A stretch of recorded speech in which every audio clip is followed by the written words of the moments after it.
Salut tout le monde! Aujourd'hui on se retrouve pour une petite capsule littéraire, je crois que c'est la 7ème, c'est la 7ème. J'espère que vous appréciez toujours autant ce format. Aujourd'hui je vais vous proposer un livre, un roman qui est très doux, qui détend. La lecture vous apaise tout au long du processus et c'est pour ça que je vais vous le présenter aujourd'hui.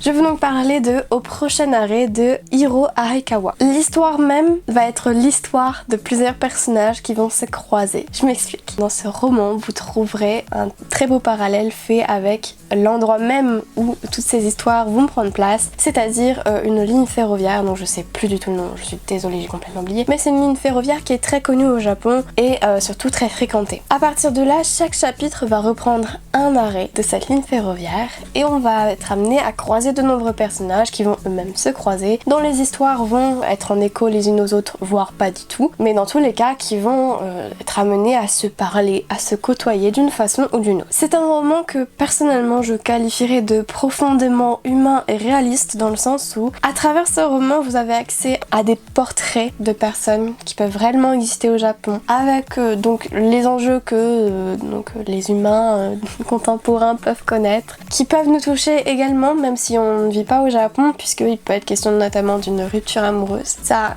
je pense que c'est universel, donc voilà. Mais c'est traité avec tant de douceur, tant de précision, tant de rêverie, de poésie un petit peu que je trouve que ça passe bien. C'est vraiment une lecture agréable, vous passez un très très bon moment et les personnages sont très touchants. Je pense notamment au personnage d'une grand-mère qui m'a particulièrement marquée et touchée, qui veille sur sa petite fille et en même temps qui est touchée par l'histoire d'un autre personnage et qui va essayer de l'aider de son mieux. Voilà, c'est plein comme ça de portraits qui sont tous très touchants, très réalistes et qui marquent beaucoup. Donc ce roman vous fera ni plus ni moins voyager aussi bien donc au sein du Japon géographiquement parlant que voyager au fil des portraits des personnages avec chacun donc leur histoire, leurs problématiques, leurs soucis, voilà, plein de choses comme ça avec parfois des descriptions pas très poussées mais qui permettent d'alléger un peu la lecture, donc des descriptions du paysage en dehors du train et approcher également les traditions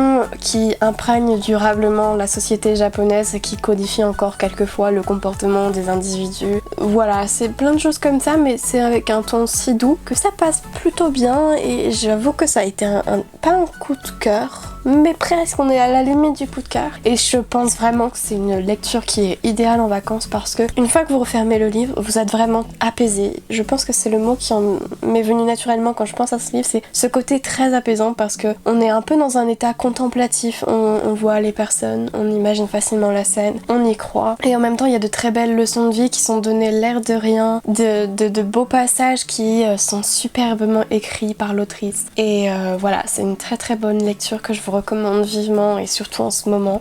Voilà, que ça célèbre l'humain, et ses facettes et voilà.